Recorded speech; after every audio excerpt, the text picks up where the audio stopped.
Hello, I'm Brigantia Blackbird of the Blackbird Grimoire. Welcome back to our series on the Havamal. Today we are looking at verse 116, and we will begin with the Olive Bray translation, which reads, I counsel thee, stray singer, accept my counsels. They will be thy boon if thou obey'st them. They will work thy weal if thou winst them. Tell not ever an evil man if misfortunes thee befall. From such ill friend thou needest never seek return for thy trustful mind. Now, our second translation says, a bad man let thou never know thy misfortunes, for from a bad man thou wilt never obtain a return for thy goodwill. That's from Vikinger.org. And finally, the Bellows translation, never open your heart to an evil man when fortune does not favor you. From an evil man, if you make him your friend, you will get evil for good. So that's sobering words right there. And of course, amongst the lessons that we can take from this verse is that people's fortunes do have a way of rising and falling in line with the kind of company that they keep. And when someone falls into a bad crowd, that does reflect poorly upon their judgment and by extension their character, but it also means that they get caught up in whatever bad decisions are made when they are associating with people of bad character.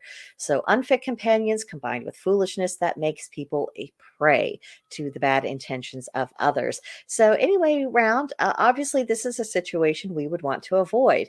And it's difficult because, of course, of the social pressures all of us experience. Because for some years, judgment as a sheer concept has been more than frowned upon. If you exercise judgment of any kind, many people have been labeled as, bigoted this, or you're mean that, or there's just something wrong with you. It's been labeled as a kind of moral deficiency. So it requires courage to go against the crowd who are shrieking that, because many of them are still shrieking that, and then to go ahead and make that distinction between people who are of good character and those who are not.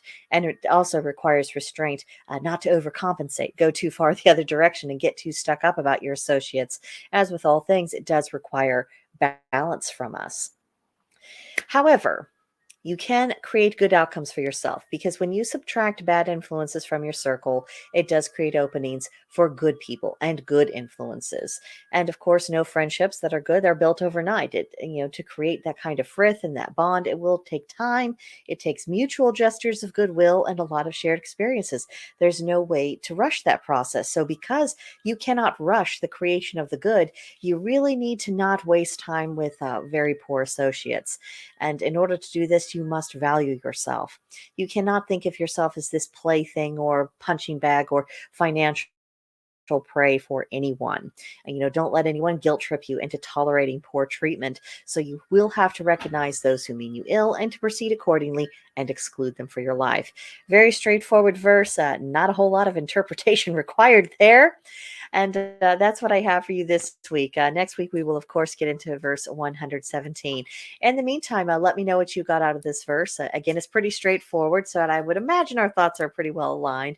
But if you do have something to add, please do so in the comments or send me an email at brigantiablackbird@protonmail.com, and we will talk there. But that'll do it for now, and I'll see you guys next time. Bye.